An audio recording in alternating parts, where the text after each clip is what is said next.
Tudo bom, gente? Eu sou o Álvaro, hoje é 19 de maio e vamos fazer a nossa atualização semanal dos casos de Covid-19 aqui em Porto Alegre. Então, como sempre, os dados estão atualizados via o boletim da Secretaria Municipal da Saúde, eu tirei o boletim hoje de manhã do site, e estão atualizados até o dia 18 de junho, quando a cidade estava com 2.633 casos. A primeira coisa que eu quero avisar vocês, por assim dizer, é que ontem a gente registrou acima de 180 casos, mas foram 180 casos muito diluídos ao longo de todos os dias aqui. 2 meses anteriormente já tinha caso que ontem entrou, tá, pessoal? Então, ontem foi um dia bem atípico no caso de registro de casos, mas eram casos referentes a dias anteriores. Por isso que a gente não está vendo aquela usual, uma variação muito acentuada aqui nesse último dia, porque foram todos casos que estavam represados, tá, gente? Então vamos lá. Primeiro de tudo, marcar de novo aqueles pontos: a primeira abertura das indústrias, a segunda pequena abertura do comércio, aliás, nem tão pequena, né? 140 mil pessoas voltando ao trabalho, e aqui a abertura dos shopping centers no dia 20 e no dia 7 a mudança de critério de testagem. Mas essa semana a gente tem mais um ponto que a gente vai começar a marcar, que foi aqui o dia 16, terça-feira, que foi o dia onde entrou em vigor um decreto de fechamento. Esse decreto aqui do dia 20, ele mais ou menos foi anulado aqui dia 16. Isso daqui que foi esse decreto aqui que entrou em vigor. Então vamos lá, vamos dar uma olhada nos crescimentos semanais. A gente está vendo aqui que depois que acabou abril, o mês de maio foi um mês de grande aumento no número de casos, aqui passando todas as semanas aqui de 26%. E essa última semana eu estou começando a ver que eu vou começar a fazer uma análise da represagem, porque 229 novos casos não está condizendo com o que a gente está vendo. Provavelmente esse 229 ainda vai alterar bastante, vai chegar aí provavelmente na faixa de 500 novos casos nas próximas semanas. Vamos ver o que vai acontecer. Eu vou ficar de olho agora na represagem, porque eu estou vendo que ela está aumentando em Porto Alegre. Até hoje em dia não estava tão forte essa represagem, hoje eu senti pela primeira vez uma represagem mais forte. Vou olhar, vou fazer essa análise para a semana que vem. Tá, pessoal? Então a gente está vendo aqui um aumento muito grande no número de casos, a gente está vendo os óbitos também aumentando. Essa semana a gente teve 10 óbitos e essas 4 últimas semanas foram muitos novos óbitos em comparação com as semanas anteriores. A taxa de letalidade, que chegou a 2,2, agora já está em 2,4. Então começou a aumentar. Isso daqui provavelmente é por causa do número de óbitos. A gente tinha aqui depois do dia 7 que a taxa de letalidade caiu por causa da diferença do critério de testagem, mas agora ela está voltando a subir exatamente porque aumentou o número de casos, aumentou o número de óbitos aqui na capital. E outra métrica muito importante para a gente analisar é o número de pacientes em UTIs e as vagas de UTIs. Então essa semana a gente viu que chegou a 75 pacientes confirmados. Na verdade hoje já está em 82, hoje de manhã. 75 era ontem de noite, então de ontem para hoje entraram 7 pacientes aí pelo menos em UTIs confirmados Covid e 97 pacientes suspeitos Covid, quando a gente tem só 108 vagas livres. Então essa questão aqui do aumento que a gente teve, que foi forte nessa semana, nessas 2 últimas semanas a gente teve um aumento muito grande no número de pacientes em UTI, chegou a praticamente duplicar. Isso daqui é que foi a justificativa desse critério aqui de fechamento, de voltar atrás nesse decreto, pessoal. E tem muita gente falando, então a gente errou. Não é bem errar, né, pessoal? Não é que não deu certo.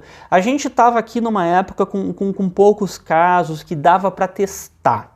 Dava para tentar fazer alguma coisa pela economia. Então aí fez-se esse decreto aqui do dia 20, agora dia 16, viu que começou a apertar demais a corda aqui nos leitos de UTI, então fecha de novo. Essa questão, pessoal, do abre e fecha, é muito importante a gente ter em mente que é natural e é o que vai acontecer daqui para frente numa gestão mais ou menos correta, pelo menos é o meu ponto de vista. Porque quando os casos estabilizam, Então tem uma pressão muito forte lá do setor comercial tal, e eles estão certos em fazer essa pressão porque todo mundo quer trabalhar, todo mundo quer fazer o seu negócio funcionar, girar.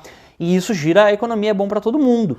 Então abre o comércio, só que daí quando abre o comércio dá aquela sensação na pessoa de que tá tudo bem, então a pessoa descuida, e além do descuido maior da sociedade, tem um fluxo maior de pessoas na rua. Então é potencializado essa questão de aumentar muito rápido o número de casos e, consequentemente, o número de pacientes em UTIs, que é o que a gente quer manter sob controle, fundamentalmente, esse número, né? Número de pacientes em UTIs, porque a taxa de mortalidade para quem vai em UTI é muito alta, é mais alta do que a média, claro, né? Porque são os casos graves.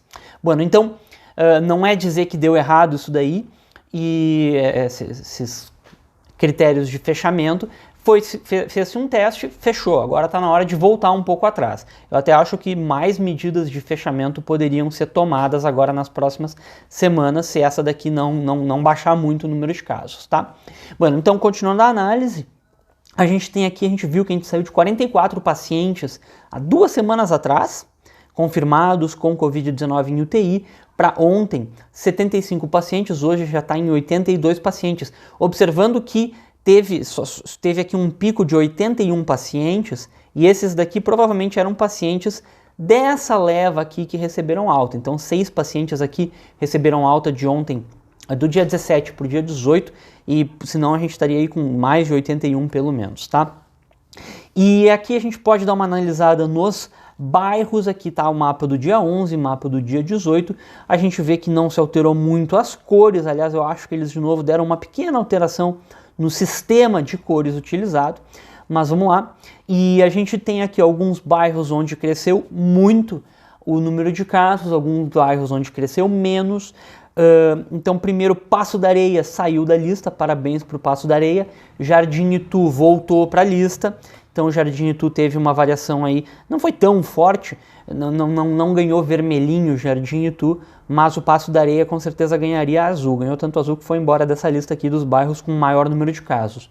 Petrópolis continua o bairro com maior número de casos, 104 casos, e teve também o maior crescimento absoluto, 21 novos casos em uma semana, mas o crescimento relativo não foi tão alto, foi 25%. É alto, mas não foi o recorde de crescimento relativo foi no centro, 42% aqui a mais, tinha 48 casos, foi para 68, o centro aqui ganhou essa posição ingrata de segundo lugar com maior número de casos, e isso daqui se deve muito a essas aberturas, né? Porque com uma abertura grande na cidade, obviamente, o centro histórico fica com um fluxo muito grande de pessoas, por isso que teve esse aumento aqui. Então tem que se cuidar o pessoal do centro histórico, não dá para dizer outra coisa. E talvez agora, espero que com essas novas medidas de fechamento do comércio, diminua essa variação, 42% numa semana é muito alto. Santa Teresa também está vendo uma variação relativa muito alta, 35% aqui, por isso que ficou vermelho, já chegou a 50 casos, teve 13 novos casos essa semana. Mas a gente tem alguns bairros que ficaram bem. Bela Vista, eu achei muito bom a questão da Bela Vista aqui, segunda semana seguida que teve uma variação muito baixa. Bela Vista estava aqui nas cabeças, digamos assim, né? E agora já está subindo na lista, teve só 4 novos casos, 8% de aumento, não foi muito. Monte Serrat também, só 5 novos casos, 12% de aumento, então muito bem. Agora, essa semana, pessoal, a prefeitura começou a divulgar a incidência, isso daí eu queria desde a primeira semana dar uma olhada, quais são os bairros que têm mais casos. Petrópolis e Centro têm mais casos, mas eles também têm uma população gigantesca, né? Então agora a gente pode olhar a incidência, aqui essa tabela aqui é casos por 100 mil habitantes, e a gente vê que a maior incidência, os 10 bairros com maior incidência, está aqui, Jardim Europa, é praticamente 1% de todos os habitantes têm Covid-19, foram diagnosticados com Covid-19, imagina só, é o bairro com maior incidência de todos os bairros, é casos por 100 mil habitantes, então aqui está perto de 1.000, está perto de 1% então. E a gente vê que Centro Histórico e Petrópolis caem fora dessa lista, então a situação lá é preocupante, é ruim, mas só que tem lugares onde se a gente levar em conta o tamanho do bairro, o tamanho da população, tá pior. E aí, nessa lista aqui, a gente chamou atenção para a Praça da Encol, que é um centro ali de transmissão, eu acredito que seja, não sei. A gente sabe que ao ar livre, claro, tem uma menor transmissão, mas a gente sabe que tinha muita gente ali na Praça da Encol. E aqui parece que é aquela região em volta do Germânia, né? Jardim Europa, Chácara das Pedras, Três Figueiras, entre outros ali, que tem muitos casos aí em volta desses bairros, tá, pessoal? Então essas são as listas dos bairros, essa é a análise da semana. Muito obrigado, qualquer coisa aí, deixa nos comentários e até a próxima.